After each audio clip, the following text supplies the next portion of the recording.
आज 15 दिन में ही यमुना ने अपना जल इतना घटा दिया है कि यमुना का जलस्तर बहुत तेजी से हमको डाउन दिखाई दे रहा है। जैसे कि आप देख पा रहे हैं, यमुना ने अपना जो किनारे हैं वो छोड़ दिए हैं, दोनों तरफ किनारे यमुना ने छोड़ दिए हैं, ऐसे आप देख पा रहे हैं दोनों। और यमुना ने करीब आधे से ज़्यादा अपना 75% जल को सुखा दिया है।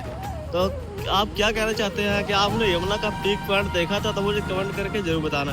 तो मैं आपको भी और दिखाऊंगा यहाँ से एतमातौला का जो पानी ऊपर चढ़ा था दरवाजों पर, वो कितना उतरा है। तो ये सामने देखिए, यहाँ पर पानी कितना उतर चुका है। जो दरवाजे हैं वो डूबे हुए थे, अब खुल चुके हैं। ये देखिए चारों तरफ। तो यमुना का जल 15 दिन में ही घट चुका है। तो आपका क्या कहना है, जरूर बताएं।